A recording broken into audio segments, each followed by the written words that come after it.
അസ്സലാമു അലൈക്കും വറഹ്മത്തുള്ളാഹി. ബിസ്മില്ലാഹി അൽഹംദുലില്ലാഹ് വസ്സലാത്തു വസ്സലാമു അലാ റസൂലില്ലാഹ് വഅലാ ആലിഹി വസഹ്ബിഹി അജ്മഈൻ. അമ്മാ ബഅദ്. റബ്ബി ഇശ്റഹ് ലി സദ്രി വയസ്സിർ ലി അംരി വഹ്ലുൽ ഉഖ്ദതം മിൻ ലിസാനി യഫ്ഖഹു ഖൗലി. സഹോദരങ്ങളെ, സ്വാലിഹ് സിന്ദിയുടെ മൊറാഖി അൽ വഈ എന്ന ഗ്രന്ഥത്തിൻ്റെ പഠനമാണ് നമ്മൾ നടത്തിക്കൊണ്ടിരിക്കുന്നത്. ഇന്ന് ഇൻഷാ അല്ലാഹ് അതിൽ പ്രധാനപ്പെട്ട ഒരു ഭാഗമാണ് ബൈനൽ ഇത്ഖാനി വസ്സദഫ. യാദൃശ്ചികമോ അതോ കൃത്യമായി ക്ലിപ്തപ്പെടുത്തിയതോ? അതായത് ഈ പ്രപഞ്ചം യാദൃശ്ചികമായി ഉണ്ടായതാണോ അതോ എല്ലാം അറിയുന്ന, എല്ലാത്തിനും കഴിവുള്ള അല്ലാഹു തആല സൃഷ്ടിച്ചതാണോ എന്നതാണ് നമ്മുടെ വിഷയം. ഈ ഒരു ഭാഗത്തിൻ്റെ അനിവാര്യത സൂചിപ്പിച്ചുകൊണ്ട് ഷെയ്ഖ് പറയുന്നൊരു കാര്യം, ഈ കാലഘട്ടത്തിൽ മുസ്ലിമീങ്ങൾക്കിടയിൽ വരെ ഇത് തന്നെ ഉണ്ടായതാണ്, അതുകൊണ്ട് നമുക്ക് എപ്രകാരവും ജീവിക്കാം എന്നുള്ളൊരു ചിന്താഗതി വ്യാപിച്ചിട്ടുണ്ട്. അതിനുള്ള ഒരു മറുപടി കൂടിയാണ് ഈ ഒരു വിഷയം.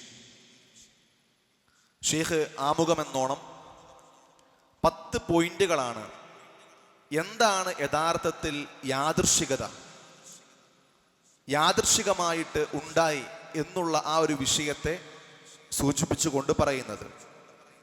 അതിൽ ഒന്നാമതായിക്കൊണ്ട് അദ്ദേഹം അതിനെ വിശദീകരിക്കുന്നത്, യാദൃശ്ചികത എന്നത് നമ്മുടെ ഒരു ഉദ്ദേശവും നമ്മുടെ ഒരു പ്രത്യേകമായ ഒരു പ്രവൃത്തിയും ഇല്ലാതെ സംഭവിക്കുന്ന കാര്യങ്ങൾക്കാണ്. അങ്ങനത്തെ വിഷയത്തിൽ യാതൊരുവിധ കാരണവും അതിൻ്റെ പിന്നിലില്ല എന്ന് നമ്മൾ പറയുകയില്ല. ഉദാഹരണം, നമ്മൾ യാത്ര പോയ സമയത്ത് യാദൃശ്ചികമായിട്ട് നമ്മുടെ ഒരു സുഹൃത്തിനെ നമ്മൾ കണ്ടുമുട്ടി. ആ സുഹൃത്തിനെ നമ്മൾ കണ്ടുമുട്ടി എന്നത് നമ്മുടെ ഉദ്ദേശത്തിൽപ്പെട്ട കാര്യമല്ല.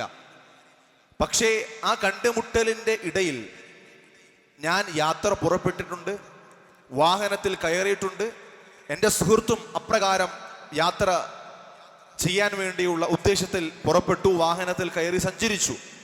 ഒരു നിശ്ചിതമായ ഒരു സ്ഥലത്തെത്തിയപ്പോൾ ഞങ്ങൾ യാദൃശ്ചികമായിട്ട് പരസ്പരം കണ്ടുമുട്ടി.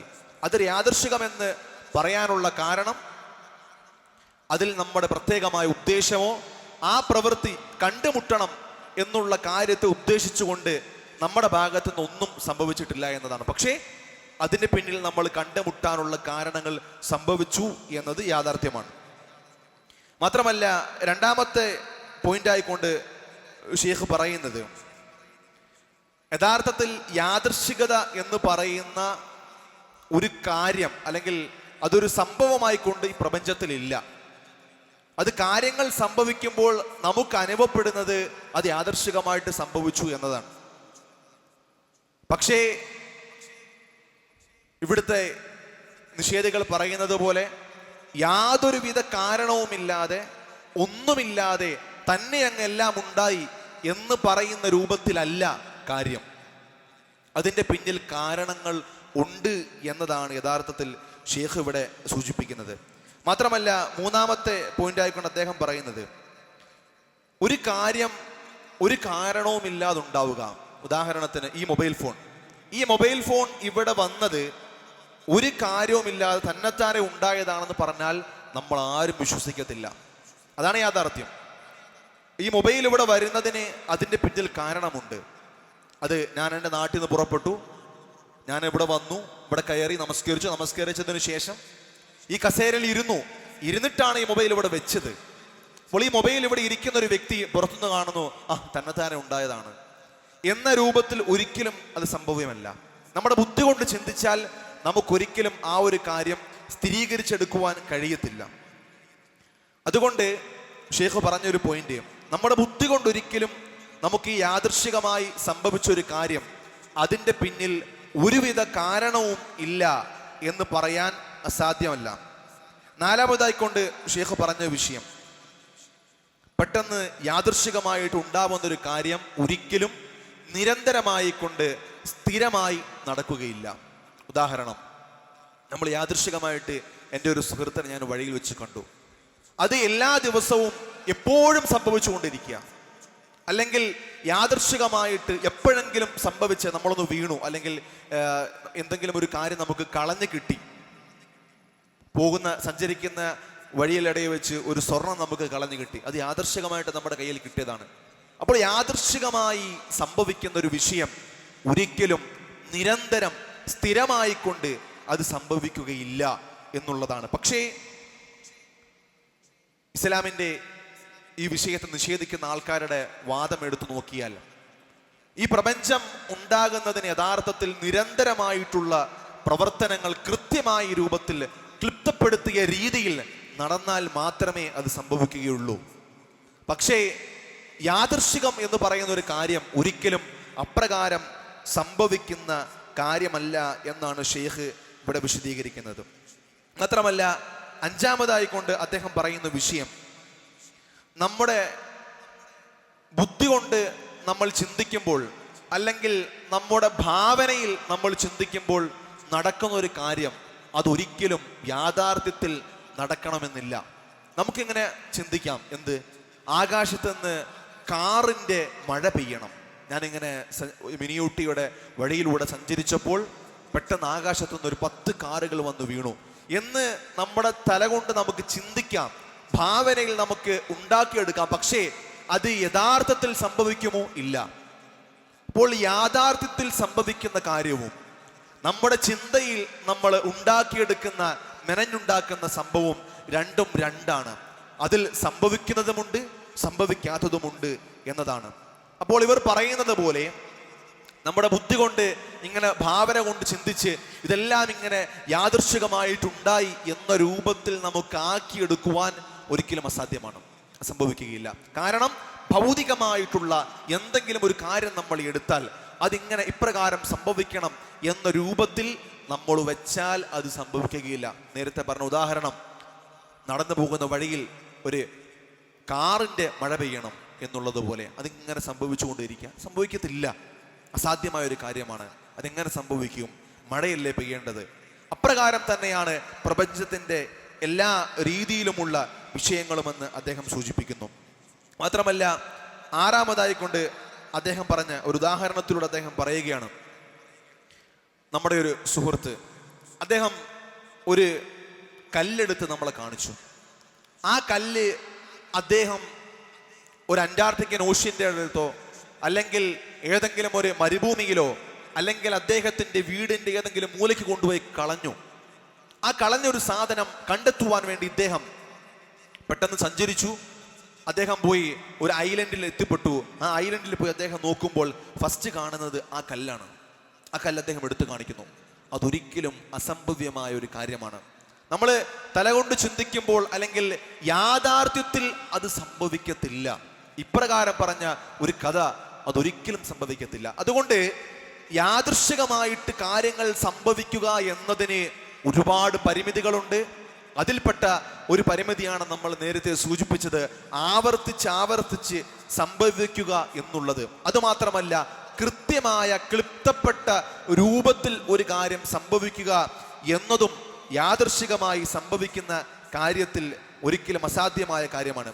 മാത്രമല്ല, ഏഴാമതായിക്കൊണ്ട് അദ്ദേഹം പറയുന്നൊരു വിഷയം, എല്ലാത്തിനും കഴിവുള്ള, എല്ലാ കാര്യങ്ങളെക്കുറിച്ചും അറിവുള്ള അള്ളാഹു സൃഷ്ടിച്ച ഈ പ്രപഞ്ചത്തിൽ യാദൃശ്ചികമായിട്ട് ഒന്നും തന്നെ ഉണ്ടാവുകയില്ല എന്നതാണ്. കാരണം കുറച്ച് മണൽത്തരികൾ ഞാനിങ്ങനെ വാരി എറിഞ്ഞാൽ ഒരിക്കലും ഒരു മൊബൈൽ ഫോണ് നമ്മുടെ കയ്യിൽ ഉണ്ടായി വരികയില്ല. അല്ലെങ്കിൽ കുറച്ച് കല്ലുകൾ വാരി എറിഞ്ഞാൽ ഒരു ബിൽഡിങ്, നമ്മൾ ഈ കാണുന്ന പോലത്തെ ഒരു ബിൽഡിങ് ഒരിക്കലും ഉണ്ടാവുകയില്ല. ഒരു പൊട്ടിത്തെറിയിൽ നിന്ന് ഈ കാണുന്ന ഇത്രയും സങ്കീർണമായ ഈ ഒരു പ്രപഞ്ചം അത് ഇത്രയും വ്യവസ്ഥാപിതമായിക്കൊണ്ട് ഉണ്ടാകുന്നത് ഒരിക്കലും യാദൃശ്ചികമായിട്ട് സംഭവിക്കുകയില്ല. അവിടെ എല്ലാം എല്ലാത്തിനെ കുറിച്ചും കൃത്യമായിട്ട് അറിയുന്ന അള്ളാഹുവിൻ്റെ അറിവും അവൻ്റെ കഴിവും അവൻ്റെ ഇടപെടലും ഉണ്ട് എന്നതാണ്. എട്ടാമതായിക്കൊണ്ട് ഷേഖ് സൂചിപ്പിക്കുന്ന വിഷയം, യാദൃശ്ചികത എന്ന് പറയുന്ന കാര്യത്തിന് എങ്ങനെയാണ് ഉണ്ടായത് എന്നതിനാണ് മറുപടി പറയാൻ സാധിക്കുക. അതാര് അപ്രകാരമാക്കി എന്നതിന് മറുപടി പറയാൻ കഴിയില്ല. ഉദാഹരണം, ഈ പ്രപഞ്ചം എങ്ങനെ ഉണ്ടായി? അവർക്ക് പറയാം അത് യാദൃശ്ചികമായിട്ട് തന്നെത്താനെ ഉണ്ടായി. എന്നാൽ അത് ആരാണ് ഇപ്രകാരം ഈ രൂപത്തിൽ ക്ലിപ്തപ്പെടുത്തി ക്രമപ്പെടുത്തിയത്, ഈ രൂപത്തിലാക്കി തീർത്തത് എന്നത് ചോദിച്ചാൽ അവർക്ക് അതിനുള്ള മറുപടി ഇല്ല എന്നതാണ്.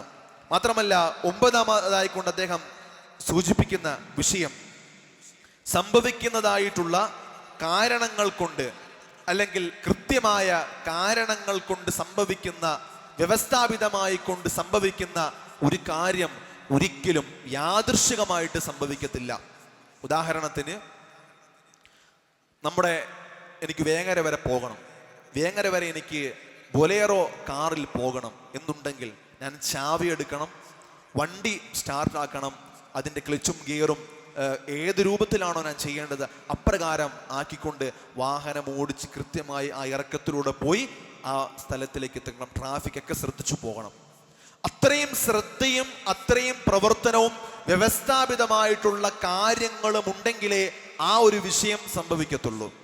അപ്രകാരം സംഭവിച്ചു കൊണ്ടിരിക്കുന്ന കാര്യങ്ങൾ ഒരിക്കലും യാദൃശ്ചികമായിട്ട് സംഭവിക്കുകയില്ല എന്നതാണ്. ഈ പ്രപഞ്ചത്തിൽ നടക്കുന്ന എന്ത് കാര്യങ്ങൾ നമ്മൾ എടുത്താലും അതിൻ്റെ ആ വ്യവസ്ഥയ്ക്കും കൃത്യമായിട്ട് നടക്കുന്ന കാര്യങ്ങൾക്കും പിന്നിലുള്ള അള്ളാഹുവിൻ്റെ ഇടപെടലുകളും ഇതെല്ലാം കൂടി ഒരുമിച്ച് കൂടിയിട്ടാണ് പ്രപഞ്ചത്തിലെ കാര്യങ്ങളൊക്കെ നടക്കുന്നത്. അത് യാദൃശ്ചികമായിട്ട് നടക്കുന്നു എന്നൊരു വ്യക്തി പറഞ്ഞാൽ നമുക്കൊരിക്കലും അത് അംഗീകരിക്കുവാൻ കഴിയുന്നതല്ല. അവസാനമായിക്കൊണ്ട് 10-ാമതായിക്കൊണ്ട് ഷെയ്ഖ് പറയുന്ന ഒരു കാര്യം,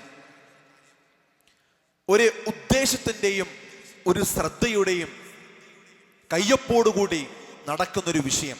അതായത്, നമ്മൾ വെറുതെ ഒരു കല്ലുകൾ കുറച്ചു വാരി എറിഞ്ഞാൽ ഒരിക്കലും ഒരു ബിൽഡിംഗ് ഉണ്ടാവുകയില്ല. വളരെ ശ്രദ്ധയോടുകൂടി ഓരോ കല്ലുകളും അടുക്കി അടുക്കി അളന്ന് മുറിച്ച് വ്യക്തമായി ശ്രദ്ധയോടുകൂടി വെച്ചാൽ മാത്രമേ ആ ഒരു ബിൽഡിങ് ഉണ്ടാവുകയുള്ളൂ. അപ്പോൾ ശ്രദ്ധയിലൂടെ ഉണ്ടാവുന്ന കാര്യങ്ങൾക്ക് ഒരിക്കലും യാദൃശ്ചികമായിട്ട് ഉണ്ടാവുകയില്ല എന്നതാണ് ഷെയ്ഖ് അവിടെ സൂചിപ്പിക്കുന്നത്. മാത്രമല്ല, പിന്നീട് അദ്ദേഹം ഈ ഒരു പ്രപഞ്ചത്തിൻ്റെ ആ ഒരു വ്യവസ്ഥ, ആ ഒരു കൃത്യത, അതിൻ്റെ അനിവാര്യതയും അതിൻ്റെ കുറിച്ചുമുള്ള കുറച്ച് കാര്യങ്ങളാണ് അദ്ദേഹം പറയുന്നത്. അദ്ദേഹം പറയുന്നത്, ഒരു മനുഷ്യൻ അവൻ്റെ ബുദ്ധി കൊണ്ട് ചിന്തിച്ചാൽ, ഈ പ്രപഞ്ചത്തിലോട്ട് അവൻ കണ്ണോടിച്ചാൽ അതിൻ്റെ ഉള്ളിലെ വ്യവസ്ഥ അവന് കാണാം. അതിൻ്റെ ഓരോ കാരണങ്ങൾ എന്ത് നടക്കുന്നുണ്ടെങ്കിലും അതിൻ്റെ പിന്നിൽ ഒരു കൃത്യമായ കാരണം, കൃത്യമായ സമയം, കൃത്യമായ ഇടപെടലുകളെല്ലാം അതിൻ്റെ പിന്നിൽ അദ്ദേഹത്തിന് കാണുവാൻ സാധിക്കും എന്നുള്ളതാണ്. ആ വ്യവസ്ഥയും ആ കാര്യങ്ങളുമെല്ലാം അള്ളാഹുവിലേക്ക് സൂചിപ്പിക്കുന്നു എന്നതാണ് ഷെയ്ഖ് ഇവിടെ ഉദ്ദേശിക്കുന്നത്. മാത്രമല്ല, അദ്ദേഹം പറയുന്നു, ഒരു കഴിവുമില്ലാതെ, ഒരു ശ്രദ്ധയുമില്ലാതെ, ഒരു വ്യവസ്ഥയുമില്ലാതെ ഒരു കാര്യം ഒരു വ്യക്തി ചെയ്താൽ ഒരിക്കലും ഒരു കൃത്യതയിലേക്കോ ഒരു രീതിയിലും എത്തുകയില്ല. അല്ലെങ്കിൽ നേരത്തെ പറഞ്ഞ ഉദാഹരണം പോലെ ഒരു ഉദ്ദേശവുമില്ല, ഒരു വ്യവസ്ഥയുമില്ലാതെ നമ്മളൊരു കുറച്ച് കല്ലുകൾ വാരി എറിഞ്ഞാൽ ഒരു ബിൽഡിങ് ഉണ്ടാവുകയില്ല എന്നാണ് ഷെയ്ഖ് ഉദ്ദേശിക്കുന്നത്. മാത്രമല്ല, ഈ പ്രപഞ്ചത്തിൻ്റെ ആ ഒരു കൃത്യതയെക്കുറിച്ച് അല്ലാഹു തആല പറയുന്ന ഒരു വിഷയം, അല്ലദി അഹ്സന കുല്ല ഷൈഇൻ ഖലഖഹു, അല്ലദി അഹ്സന കുല്ല ഷൈഇൻ, അല്ലാഹു തആലയാണ് അവൻ സൃഷ്ടിച്ച അവന്റെ സൃഷ്ടികളെ ഏറ്റവും ഭംഗിയായ രൂപത്തിൽ, വ്യക്തമായ രൂപത്തിൽ അല്ലാഹു തആല സംവിധാനിച്ചത്. സുൻ അല്ലാഹില്ലദി അത്ഖന കുല്ല ഷൈഇൻ, അല്ലാഹുവിൻ്റെ ആ ഒരു സൃഷ്ടിപ്പാണ് എല്ലാ കാര്യങ്ങളെയും കൃത്യമാക്കിയത്. മാത്രമല്ല, ഖാല റബ്ബുനല്ലദി അഅതാ കുല്ല ഷൈഇൻ ഖൽഖഹു, നമ്മുടെ റബ്ബാണ് എല്ലാ അവന്റെ സൃഷ്ടികൾക്കും വ്യവസ്ഥകൾ നൽകിയത്. സുമ്മ ഹദാ, അതിനെ മുന്നോട്ട് ഗമിക്കുവാനുള്ള, ജീവിക്കുവാനുള്ള മാർഗങ്ങൾ നൽകിയത് അല്ലാഹു തആലയാണ്. വഖലക കുല്ല ഷൈഇൻ ഫഖദ്ദറഹു തഖ്ദീറ, അവനാണ് ഈ പ്രപഞ്ചത്തിലുള്ള എല്ലാത്തിനെയും സൃഷ്ടിച്ച് അതിന് കൃത്യമായ ഖദറോടുകൂടി നിശ്ചയിക്കപ്പെട്ടിട്ടുള്ള അളവിൽ കാര്യങ്ങൾ കൊടുത്ത് നിശ്ചയിച്ചു വെച്ചിട്ടുള്ളത് അള്ളാഹുവാണ്. ഈ വിഷയത്തിൻ്റെ ആധുനിക സയൻസ് ഈ വിഷയം അവരുടെ പഠനങ്ങൾ മുന്നോട്ട് പോയപ്പോൾ, പ്രപഞ്ചത്തിൻ്റെ ഓരോ വ്യവസ്ഥകളെക്കുറിച്ചുള്ള അവരുടെ പഠനങ്ങൾ മുന്നോട്ട് പോയപ്പോൾ അവർക്ക് അത്ഭുതങ്ങളാണ് കണ്ടെത്തുവാൻ സാധിച്ചിട്ടുള്ളത്. മാത്രമല്ല, അവർ പറയുന്ന ചില ഉദാഹരണങ്ങൾ നമുക്ക് കാണാം. സൂര്യനും നമ്മുടെ ഭൂമിയും തമ്മിലുള്ള ദൂരം, അതിൽ ചെറിയൊരു മില്ലിമീറ്റർ സെന്റിമീറ്ററോ എന്തെങ്കിലും ചെറിയൊരു അളവിൽ അങ്ങോട്ടോ ഇങ്ങോട്ടോ ഒരു വ്യത്യാസമുണ്ടായാൽ ഒന്നെങ്കിൽ ഭൂമി കത്തിക്കരിഞ്ഞ് ചാമ്പലാവും, ഇല്ലെങ്കിൽ ഭൂമി തണുത്തുറഞ്ഞ് ജീവിക്കാൻ ഒരിക്കലും സാധിക്കാത്ത രൂപത്തിലേക്ക് മാറിപ്പോകും എന്നുള്ളതാണ്. മാത്രമല്ല, ഈ ഭൂമിയുടെ ചുറ്റുമുള്ള പൊതിഞ്ഞിട്ടുള്ള ഓസോൺ ലെയർ, അത് സൂര്യനിൽ നിന്ന് വരുന്ന രശ്മികൾ, അൾട്രാ വയലറ്റ് രശ്മികളെ തടഞ്ഞു കളയുന്നു. എന്നിട്ട് ഭൂമിയിൽ ജീവൻ നിലനിൽക്കാനുള്ള വ്യവസ്ഥയെ അത് ക്ലിപ്തപ്പെടുത്തുന്നു, അല്ലെങ്കിൽ അപ്രകാരം നിശ്ചയിച്ചു വെക്കുന്നു. അതുമാത്രമല്ല, ഈ ഭൂമിയിൽ നമുക്ക് ആവശ്യമായ വെള്ളം മൂന്നിൽ രണ്ടും കടലാണ്. ആ കടലിലെ വെള്ളമാണ് നമ്മുടെ ഈ പ്രപഞ്ചത്തിന്റെ ആ ഒരു നിലനിൽപ്പ് തന്നെ, ജീവിതത്തിന്റെ അല്ലെങ്കിൽ മനുഷ്യന്റെയും ജീവജാലങ്ങളുടെയും നിലനിൽപ്പിന്റെയും അടിസ്ഥാനം എന്ന് നമുക്ക് കാണുവാൻ സാധിക്കും. അപ്പോൾ ഈ പറയുന്ന രൂപത്തിൽ ഏത് കാര്യങ്ങൾ എടുത്താലും, സൂര്യനെ എടുത്താലും ചന്ദ്രനെ എടുത്താലും ഏത് ജീവിയെ നമ്മൾ എടുത്താലും എല്ലാത്തിനും കൃത്യമായ അളവ്, കൃത്യമായ വ്യവസ്ഥ, കൃത്യമായ അകലം, അകൽച്ച, അടുപ്പം, അതിൻ്റെ സമയം, എല്ലാത്തിൽ നിന്നും സംരക്ഷിക്കുന്ന, അപകടങ്ങളിൽ നിന്ന് സംരക്ഷിക്കുന്ന, ഇവിടെ ജീവൻ ഇല്ലാതാക്കുന്നതിൽ നിന്ന് തടയുന്ന എല്ലാ കാര്യങ്ങളെയും മാറ്റിക്കൊണ്ടുള്ള എല്ലാ വ്യവസ്ഥകളും നമുക്ക് കാണുവാൻ സാധിക്കും, വളരെ സസൂക്ഷ്മമായിക്കൊണ്ട്. ഉദാഹരണത്തിന്, ഈ പ്രപഞ്ചം ഒരു പൊട്ടിത്തെറിയിലൂടെയാണ് ഉണ്ടായത്. ആ പൊട്ടിത്തെറിയിലൂടെ ഉണ്ടായ സമയത്ത് ഒരു സെക്കൻഡിനെ നമ്മൾ ഒരു 10 ഇട്ടിട്ട് അതിനുശേഷം 120 പൂജ്യം, ഒരു 10 ശേഷം 120 പൂജ്യം നമ്മൾ ഇട്ടു. അങ്ങനെ ഒരു സെക്കൻഡിനെ നമ്മൾ അത്രയും വലിയ, നമ്മുടെ ബുദ്ധി കൊണ്ട് ചിന്തിച്ചാൽ പോലും നമുക്ക് കിട്ടാത്ത ആ സമയത്തിലേക്ക് നമ്മൾ ഡിവൈഡ് ചെയ്താൽ, അതിൽ ആ ഒരു മില്ലി സെക്കൻഡ് തെറ്റിപ്പോയാൽ, ആ ഒരു മില്ലി സെക്കൻഡിൽ എന്തെങ്കിലും ഒരു താമസമോ ഒരു മാറ്റമോ, ഒരു പ്രപഞ്ചത്തിന്റെ ഒരു ചെറിയൊരു പൊടി, ഇവിടെ നിൽക്കേണ്ട ഒരു പൊടി ഇങ്ങോട്ട് മാറിയാൽ നമ്മൾ ഈ കാണുന്ന പ്രപഞ്ചം ഒരിക്കലും ഉണ്ടാവുകയില്ല എന്നാണ് ആധുനിക കാലഘട്ടത്തിലെ പഠനങ്ങൾ, റിപ്പോർട്ടുകൾ നമ്മുടെ മുന്നിൽ കാണിക്കുന്നത്. അതുകൊണ്ട് ഈ പറയുന്ന ശാസ്ത്രീയ പ്രപഞ്ചത്തിന്റെ പഠനങ്ങളിൽ നിന്ന് നമുക്ക് ബോധ്യപ്പെടുന്നത്, ഷെയ്ഖ് 2 കാര്യങ്ങളാണ് പറയുന്നത്. ഈ പ്രപഞ്ചം കൃത്യമായി വ്യവസ്ഥപ്പെടുത്തിയ, കൃത്യമായ രൂപത്തിൽ സഞ്ചരിച്ചു കൊണ്ടിരിക്കുന്ന ഒരു കാര്യമാണ്. അതിൽ ഒരാൾക്കും ഒരു രീതിയിലുമുള്ള സംശയമില്ല. രണ്ടാമത്തൊരു വിഷയം, നമുക്കറിയാം, ഏതൊരു വ്യവസ്ഥയ്ക്കും, ഏതൊരു കൃത്യമായിട്ട് സഞ്ചരിക്കുന്ന കാര്യത്തിനും പിന്നിൽ അതിനെ പ്രവർത്തിപ്പിക്കുന്ന, അതിനെക്കുറിച്ച് കൃത്യമായിട്ട് അറിയുന്ന കഴിവുള്ള ഒരു വ്യക്തി, അല്ലെങ്കിൽ അത് പ്രവർത്തിപ്പിക്കുന്ന ഒരാള് ഉണ്ട് എന്നുള്ള യാഥാർത്ഥ്യമാണ്. ഈ 2 കാര്യങ്ങളും നമ്മൾ ഒരുമിച്ച് കൂട്ടിയാൽ നമുക്ക് മനസ്സിലാക്കാൻ കഴിയുന്നത്, ഈ പ്രപഞ്ചം സൃഷ്ടിച്ച് അതിനെ പരിപാലിച്ചു കൊണ്ടിരിക്കുന്നത് എല്ലാത്തിനും കഴിവുള്ള, എല്ലാത്തിനെ കുറിച്ചും കൃത്യമായിട്ട് അറിയുന്ന അള്ളാഹുവാണ്, അല്ലെങ്കിൽ അള്ളാഹുവാണെന്ന് നമുക്ക് മനസ്സിലാക്കാൻ കഴിയും എന്നുള്ളതാണ്. മാത്രമല്ല, ഈ നിഷേധികളായിട്ടുള്ള ആൾക്കാർ, അവർ എന്തുകൊണ്ടാണ് ഈ സ്വതഫ, അതായത് യാദൃശ്ചികം എന്ന് പറയുന്ന വിഷയത്തെ അവർ ഇത്രയും വലിപ്പിച്ച് കാണിക്കുന്നത്? അവരുടെ ഏറ്റവും വലിയൊരു ആദർശമായി കൊണ്ട് അവർ എന്തുകൊണ്ടാണ് അതിനെ കൊണ്ടു നടക്കുന്നത്? അതിനെ കൊണ്ടു നടക്കാനുള്ള ഏക കാരണം, ദൈവമല്ലാത്ത, അല്ലാഹുവല്ലാത്ത മറ്റ് എന്ത് കാരണങ്ങളെയും അവർ അംഗീകരിക്കുമെന്നുള്ളതാണ്. ഈ പ്രപഞ്ചം എന്തുകൊണ്ട് ഇങ്ങനെയായി? ഈ പ്രപഞ്ചത്തിൽ എന്തുകൊണ്ട് സസ്യങ്ങൾ ഇപ്രകാരമായി? ഈ രൂപത്തിൽ ജീവൻ എന്തുകൊണ്ട് ഇവിടെ നിലനിന്നു? എങ്ങനെയുള്ള എല്ലാ കാര്യങ്ങളെയും നമ്മൾ എടുത്തു നോക്കിയാലും അവർ അല്ലാഹുവല്ലാത്ത മറ്റു എല്ലാ കാരണങ്ങളെയും അവർ അംഗീകരിക്കും. പക്ഷേ അള്ളാഹുവിനെ അവർ അംഗീകരിക്കത്തില്ല. ആ അള്ളാഹുവിനെ അംഗീകരിക്കാതിരിക്കാൻ വേണ്ടിയുള്ള ഒരു മറയായിക്കൊണ്ടാണ് യഥാർത്ഥത്തിൽ അവർ ഈ ഒരു സ്വതഫയെ, യാദൃശ്ചികതയെ അവർ കൂട്ടുപിടിക്കുന്നത് എന്ന് നമുക്ക് കാണുവാൻ സാധിക്കും എന്നുള്ളതാണ്. ഇനി ഒരാൾ ചോദിക്കുകയാണ്, ഈ കൃത്യമായിട്ടുള്ള ഈ ഒരു പ്രപഞ്ചം യാദൃശ്ചികമായിട്ട് ഉണ്ടായതാണെങ്കിലോ എന്നൊരു വ്യക്തി നമ്മുടെ അടുത്ത് ചോദിച്ചാൽ, അവർക്ക് കൊടുക്കുവാനുള്ള മറുപടി ആയിക്കൊണ്ട് ഷെയ്ഖ് 2, 3, 4 കാര്യങ്ങൾ സൂചിപ്പിക്കുന്നുണ്ട്. അതിൽ ഒന്നാമതായിക്കൊണ്ട് അദ്ദേഹം പറയുന്നത്, ഇവർ പറയുന്നത് പോലെ ഈ ഒരു യാദൃശ്ചികതയെ നമ്മൾ അംഗീകരിക്കുകയാണെങ്കിൽ, ഈ പറയുന്ന നിഷേധികളായിട്ടുള്ള ആൾക്കാർ, നിരീശ്വരവാദികളായിട്ടുള്ള ആൾക്കാർ ഈ യാദൃശ്ചികതയ്ക്ക് റുബൂബിയത്തിന്റെ അല്ലെങ്കിൽ അള്ളാഹുവിന്റെ സിഫത്തുകൾ അല്ലെങ്കിൽ അതിന്റെ വിശേഷണങ്ങൾ വെച്ചു കൊടുക്കുന്നു എന്നുള്ളതാണ്. അള്ളാഹുവിന്റെ വിശേഷണങ്ങൾ, ആ ഒരു യാദൃശ്ചികത എന്ന് പറയുന്ന സംഭവത്തിന് വെച്ചു കൊടുക്കുന്നു. ഈ പ്രപഞ്ചത്തിനെ ഈ രൂപത്തിൽ ക്ലിപ്തപ്പെടുത്തി ക്രമപ്പെടുത്തുവാൻ, അതിന്റെ വ്യവസ്ഥകളെ വ്യവസ്ഥപ്പെടുത്തുവാനുള്ള ആ ഒരു കഴിവുള്ള സംഭവമാണ് ഈ യാദൃശ്ചികത എന്ന് നമുക്ക് മനസ്സിലാക്കുവാൻ സാധിക്കും. അത് പക്ഷേ യഥാർത്ഥത്തിൽ ഒന്നുമല്ലാത്ത, യാതൊരുവിധ രൂപത്തിൽ നമുക്ക് എടുത്തു കാണിക്കുവാൻ പോലും കഴിയാത്ത ഈ യാദൃശ്ചികതയ്ക്ക് എപ്രകാരമാണ് ഈ രൂപത്തിൽ കാര്യങ്ങൾ ഉണ്ടാവുക എന്നതൊരു ചിന്തനീയമായ കാര്യമാണ്. മാത്രമല്ല, ആ ഒരു വിഷയത്തിന്റെ കാര്യങ്ങളെക്കുറിച്ച് ഷെയ്ഖ് പറയുന്ന മറ്റു കാര്യങ്ങൾ, ഈ രൂപത്തിൽ ഒരു രീതിയിലുമുള്ള ഉദ്ദേശവുമില്ല, ഒരു പ്രവൃത്തി ചെയ്യുന്നതിന്റെ പിന്നിൽ ഒരു ഉദ്ദേശവുമില്ല എങ്കിൽ പിന്നെ എങ്ങനെയാണ് നമ്മൾ പറയുന്ന ഈ കാണുന്ന രൂപത്തിലുള്ള കാര്യങ്ങൾ ഉണ്ടായത്?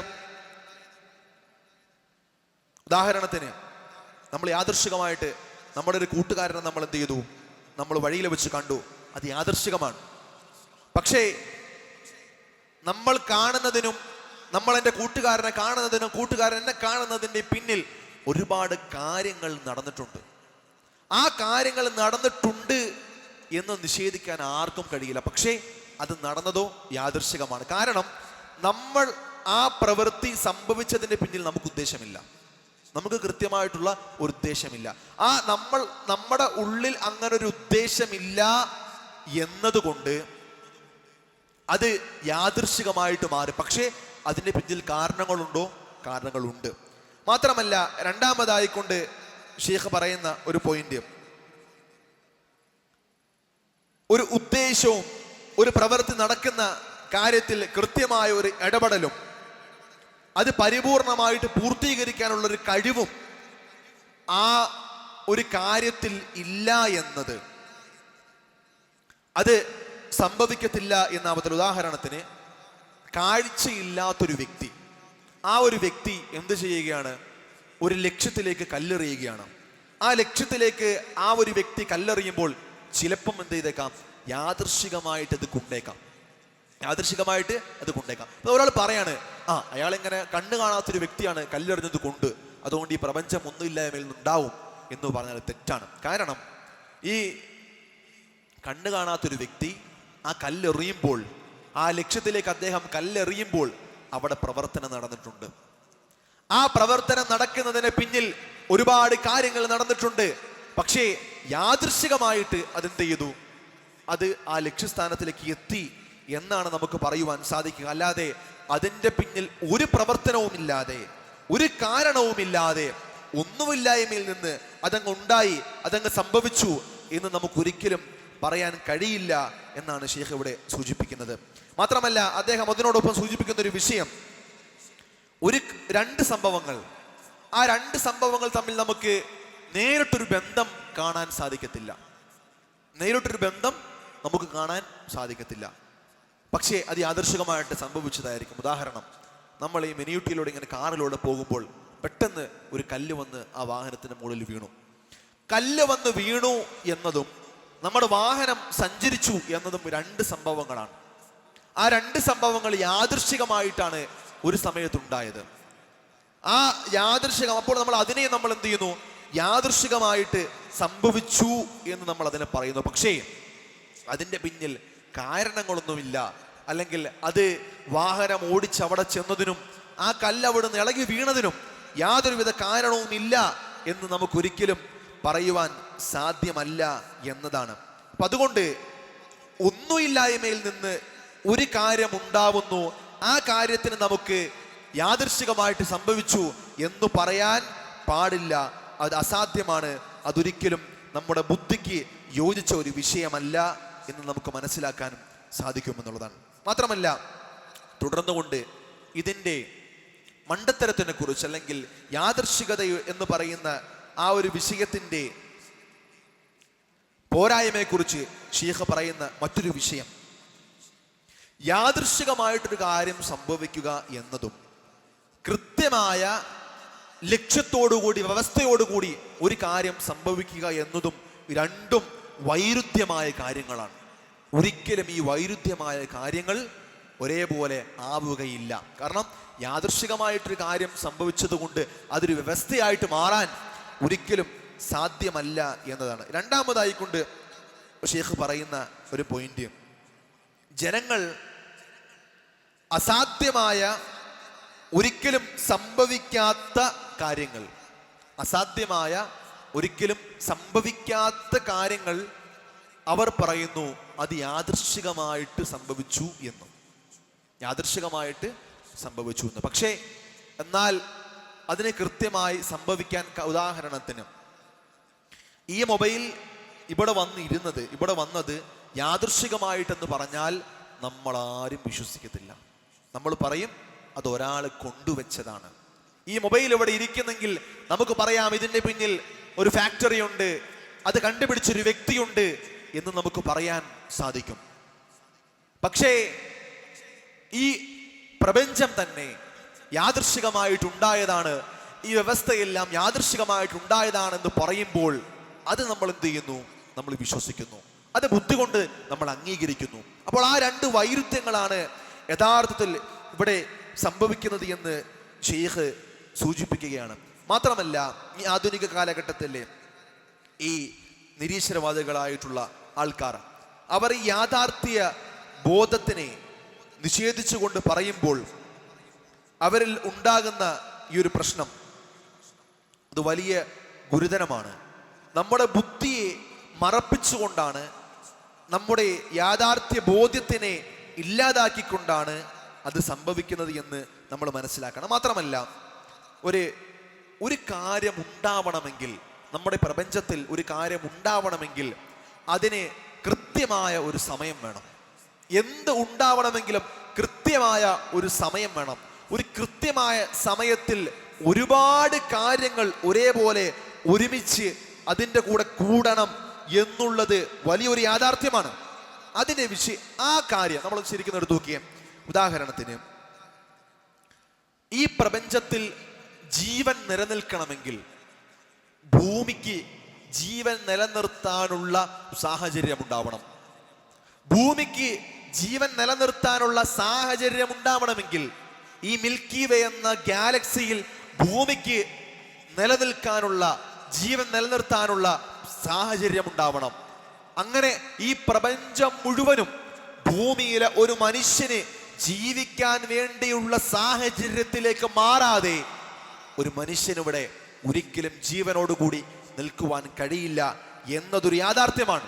അപ്പോൾ ഒരു പൊട്ടിത്തെറിയിലൂടെ ഈ പ്രപഞ്ചം മുഴുവനും ഉണ്ടായപ്പോൾ കൃത്യമായ വ്യവസ്ഥയിലൂടെ അല്ലാതെ ഇത് വന്നിരുന്നുവെങ്കിൽ ഒരിക്കലും മനുഷ്യനോ അല്ലെങ്കിൽ ഈ പ്രപഞ്ചത്തിലെ ജീവജാലങ്ങൾക്കോ ഇവിടെ ജീവിക്കുവാനോ നിലനിൽക്കുവാനോ കഴിയില്ല. കാരണം ആ കൃത്യമായ സമയത്തിനുള്ളിൽ കൃത്യമായ ഒരു അവസ്ഥ ഉണ്ടാവണം. അത് തുടക്കം മുതൽ തന്നെ ഉണ്ടാവണം. അല്ലെങ്കിൽ ആദ്യ സമയത്ത് ജീവിക്കാനുള്ള സാഹചര്യം ഇല്ലായിരുന്നു, പിന്നീടാണ് ജീവിക്കാനുള്ള സാഹചര്യം ഉണ്ടായതെന്ന് പറയുന്നത് അസംഭവ്യമാണ്. കാരണം ആദ്യ സമയത്ത് തന്നെ ഇതെല്ലാം ഒരേപോലെ ഉണ്ടായാൽ മാത്രമാണ് ആ ഒരു ജീവിക്ക്, മനുഷ്യന് അല്ലെങ്കിൽ ജീവന് തന്നെ നിലനിൽക്കുവാൻ ഈ ഭൂമിയിൽ സാധിക്കൂ എന്ന് ശാസ്ത്രജ്ഞന്മാർ പറയുന്നു. മാത്രമല്ല, രണ്ടാമതായിക്കൊണ്ട് അവർ പറയുന്ന ഒരു പ്രധാനപ്പെട്ട ഒരു പോയിന്റ്, ഉദാഹരണമായിട്ട് ഷെയ്ഖ് എടുത്ത് പറയുന്നത്, നമ്മുടെ DNA നമ്മൾ എടുത്തു നോക്കിയാൽ, നമ്മളുടെ ആറ്റം നമ്മൾ എടുത്തു നോക്കിയാൽ, അത് DNA നിർമ്മിക്കപ്പെട്ടത് അത് പ്രോട്ടീനിലൂടെയാണ്, പ്രോട്ടീൻ അമിനോ ആസിഡിലൂടെയാണ്. അപ്പോൾ ആ ഒരു സെല്ലോ അല്ലെങ്കിൽ നമ്മുടെ ആ ഒരു DNA നമ്മൾ എടുക്കുമ്പോൾ അത് മാത്രം എടുത്തു നോക്കിയാൽ അതിൽ പ്രോട്ടീൻ ഉണ്ട്, അത് അമിനോ ആസിഡ് ഉണ്ട്. അതുമാത്രമല്ല, നമ്മൾ ചിന്തിക്കുന്നതിനപ്പുറത്തുള്ള ധാരാളം കാര്യങ്ങൾ അതിൽ ഉൾക്കൊള്ളുന്നുണ്ട്. മാത്രമല്ല, വലിയ വലിയ ശാസ്ത്രജ്ഞന്മാർ, മൈക്കൽ ഡോണ്ടൺ പറഞ്ഞത്, ഒരു മനുഷ്യന്റെ ചെറിയ ഒരു DNA തന്നെ നമ്മൾ എടുത്തു നോക്കിയാൽ അതൊരു മിനിയേച്ചർ ഫാക്ടറിയാണ്. ചെറിയ, ഈ പ്രപഞ്ചത്തിലെ ഏറ്റവും ചെറിയ ഒരു ബാക്ടീരിയ, ആ ബാക്ടീരിയയുടെ ഏകകോശം, ആ ഒരു കോശം തന്നെ നമ്മൾ എടുത്താൽ അത് നമ്മുടെ കണ്ണുകൊണ്ട് കാണുവാൻ സാധിക്കാത്ത ഒരു ചെറിയൊരു മില്ലിമീറ്ററിന്റെ അതിനേക്കാളും ചെറുതായ മൈക്രോസ്കോപ്പിലൂടെ മാത്രം കാണുവാൻ സാധിക്കുന്ന ഒരു ബാക്ടീരിയ. ആ ബാക്ടീരിയയുടെ ആ ഒറ്റ സെല്ലിൽ നമ്മൾക്ക് ചിന്തിക്കുന്നതിനപ്പുറത്തുള്ള ഒരുപാട് വ്യവസ്ഥകളും വ്യവസ്ഥാപിതമായിട്ട് വർക്ക് ചെയ്തുകൊണ്ടിരിക്കുന്ന ഒരു ഫാക്ടറി തന്നെയാണെന്ന് പണ്ഡിതൻ അല്ലെങ്കിൽ ഈ ശാസ്ത്രജ്ഞന്മാർ സൂചിപ്പിക്കുന്നു. അപ്പോൾ എങ്ങനെയാണ് അത്രയും മൈന്യൂട്ട് ലെവലിൽ വ്യവസ്ഥാപിതമായിട്ട് സഞ്ചരിച്ചു കൊണ്ടിരിക്കുന്ന, വർക്ക് ചെയ്തുകൊണ്ടിരിക്കുന്ന ഒരു ഫാക്ടറി യാദൃശ്ചികമായിട്ടുണ്ടായെന്ന് പറയുവാൻ സാധിക്കുക? അത് അസാധ്യമാണെന്നാണ് ഷെയ്ഖ് ഇവിടെ സൂചിപ്പിക്കുന്നത്. മാത്രമല്ല അദ്ദേഹം തുടർന്നും പറയുന്നു, ഈ പറയുന്ന രൂപത്തിലുള്ള കാര്യങ്ങൾ, ഈ ശാസ്ത്രത്തിൻ്റെ ഈ അകമ്പടിയോടുകൂടി സ്ഥിരീകരിക്കാൻ കഴിയുന്ന കാര്യങ്ങൾ ധാരാളമുണ്ട്. അതിൽ കുറച്ച് കാര്യങ്ങൾ മാത്രമാണ് ഷെയ്ഖ് ഇവിടെ എടുത്ത് സൂചിപ്പിച്ചത്. മാത്രമല്ല, ഒന്നുമില്ലായ്മയിൽ നിന്ന്, ഒന്നുമില്ല, ബിഗ് സീറോ, ആ ഒരു വാക്യൂമിൽ നിന്ന് ഒരു സംഭവം ഉണ്ടാവുന്നു. അത് അസാധ്യമാണ്. മാത്രമല്ല, നമ്മുടെ ഈ പ്രപഞ്ചം വ്യവസ്ഥാപിതമായിട്ട് നിലനിൽക്കുകയാണ്. അപ്പൊ ആദ്യം ഈ പ്രപഞ്ചം ഉണ്ടായി. ആ പ്രപഞ്ചം ഉണ്ടായതിനു ശേഷമാണ് നമ്മൾ ഈ കാണുന്ന വ്യവസ്ഥയിലേക്ക് മാറിയത് എന്ന് ഇവർ പറയുന്നു, ഈ നിഷേധികൾ പറയുന്നു. അപ്രകാരമെങ്കിൽ ഒന്നുമില്ലായ്മയിൽ നിന്ന് ഈ പ്രപഞ്ചം ഉണ്ടാവുക എന്നതാണ് ഏറ്റവും അസാധ്യം. ഏതിനേക്കാളും ഉള്ള ഒരു സാധനം ഒരു വ്യവസ്ഥയിലേക്ക് മാറുന്നതിനേക്കാളും ഏറ്റവും അസാധ്യം എന്താണ്? ഒന്നുമില്ലായ്മയിൽ നിന്ന് ഈ ഒരു കാര്യം ഉണ്ടായി, ഈ പ്രപഞ്ചം ഉണ്ടായി എന്ന് പറയുന്ന കാര്യമാണെന്ന് ഷെയ്ഖ് ഇവിടെ സൂചിപ്പിക്കുന്നു. മാത്രമല്ല, അദ്ദേഹം അവസാനമായിട്ട് സൂചിപ്പിക്കുന്ന ഒരു വിഷയം,